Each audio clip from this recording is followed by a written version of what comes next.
Assalamualaikum warahmatullahi wabarakatuh. Perkenalkan, nama saya Fitrial Valisriantika dengan NIM 1124100520.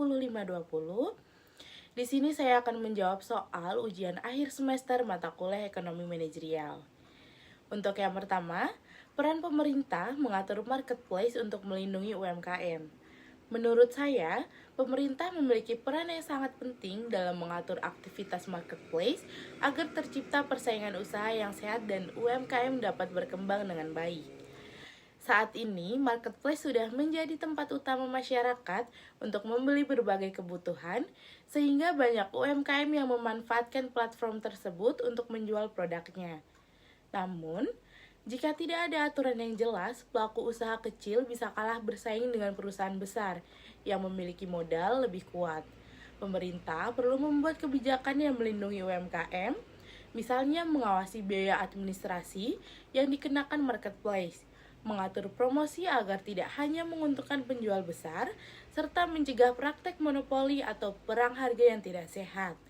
Dengan adanya aturan tersebut, semua pelaku usaha memiliki kesempatan yang sama untuk berkembang. Selain membuat regulasi, pemerintah juga perlu memberikan pelatihan mengenai pemasaran digital, pengelolaan keuangan, dan penggunaan teknologi kepada pelaku UMKM. Banyak UMKM yang memiliki produk berkualitas tetapi belum memahami cara memasarkan produknya secara maksimal melalui internet. Jika kemampuan digital mereka meningkat, maka daya saing UMKM juga akan semakin baik. Pemerintah juga dapat memberikan akses pembiayaan yang lebih mudah melalui program kredit usaha, bantuan modal, maupun pendampingan bisnis. Dengan begitu, UMKM tidak hanya mampu bertahan, tetapi juga dapat berkembang dan membuka lapangan pekerjaan baru. Menurut saya, keberadaan marketplace harus menjadi peluang bagi UMKM, bukan menjadi ancaman.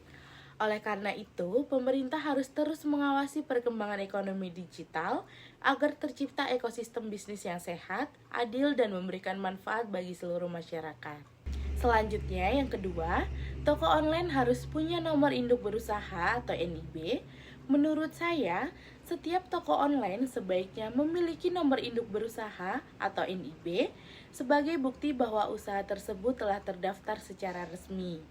Saat ini, banyak masyarakat yang berjualan melalui media sosial maupun marketplace, sehingga legalitas usaha menjadi hal yang penting untuk meningkatkan kepercayaan konsumen. Dengan memiliki NIB, pelaku usaha akan lebih mudah memperoleh berbagai fasilitas dari pemerintah, seperti bantuan usaha, pelatihan, akses permodalan, hingga kesempatan mengikuti pengadaan barang dan jasa. Selain itu, usaha yang legal juga lebih dipercaya oleh konsumen karena identitas pemilik usaha jelas dan dapat dipertanggungjawabkan. Bagi pelaku usaha sendiri, memiliki NIB juga memberikan kepastian hukum sehingga kegiatan usaha dapat berjalan dengan lebih aman.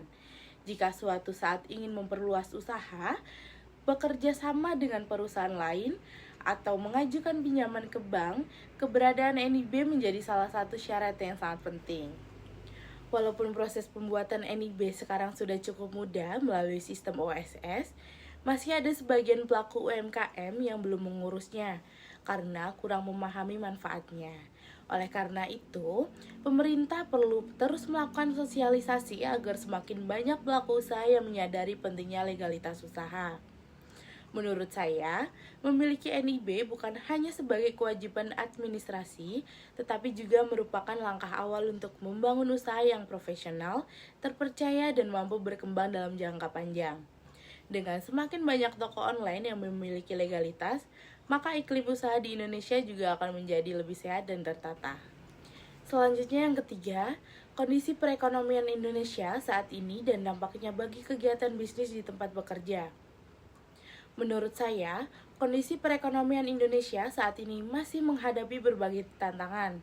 Hal tersebut dipengaruhi oleh kondisi ekonomi global yang belum stabil, kenaikan harga beberapa bahan baku, nilai tukar rupiah yang mengalami pelemahan, serta meningkatnya biaya produksi di berbagai sektor.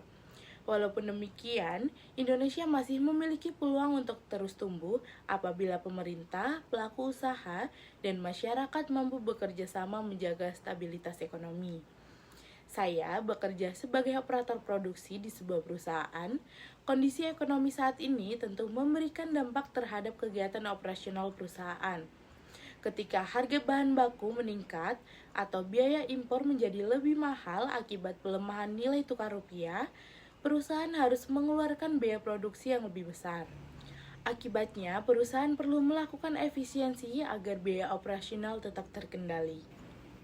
Sebagai operator produksi, saya juga merasakan bahwa perusahaan semakin menekankan pentingnya produktivitas, kualitas hasil kerja, serta penghematan penggunaan bahan baku.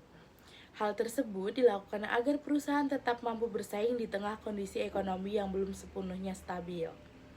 Dari sisi pribadi, kenaikan harga kebutuhan pokok juga mempengaruhi pengeluaran sehari-hari. Saya harus lebih bijak dalam mengatur keuangan dengan membuat skala prioritas antara kebutuhan dan keinginan. Saya juga berusaha menyisihkan sebagian penghasilan sebagai tabungan atau dana darurat agar lebih siap menghadapi kondisi ekonomi yang tidak menentu.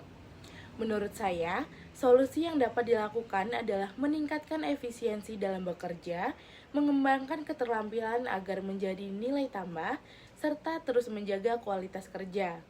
Perusahaan juga perlu melakukan inovasi agar tetap mampu menghasilkan produk yang berkualitas dengan biaya yang lebih efisien. Dengan langkah tersebut, perusahaan dapat bertahan sekaligus memberikan manfaat bagi karyawan maupun masyarakat.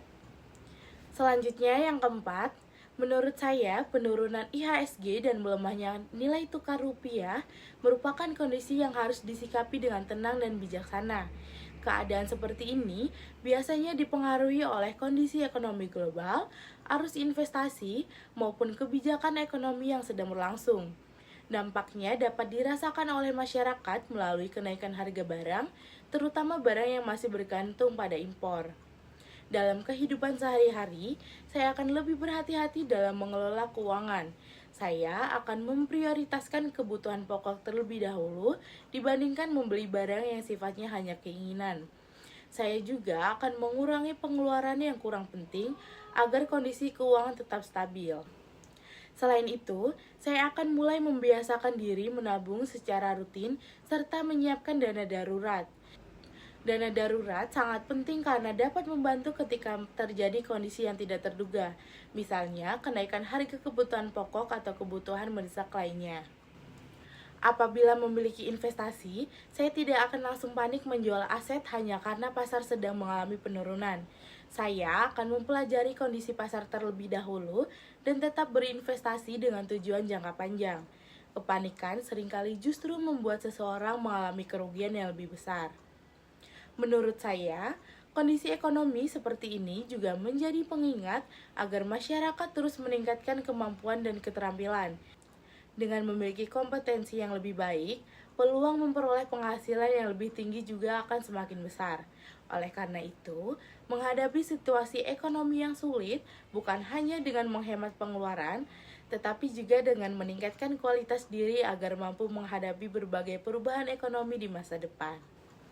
Selanjutnya yang kelima, capital outflow asing mencapai 4,5 triliun, jelaskan dampaknya bagi perekonomian Indonesia. Capital outflow merupakan kondisi ketika investor asing menarik atau memindahkan modal yang mereka tanamkan di suatu negara ke negara lain.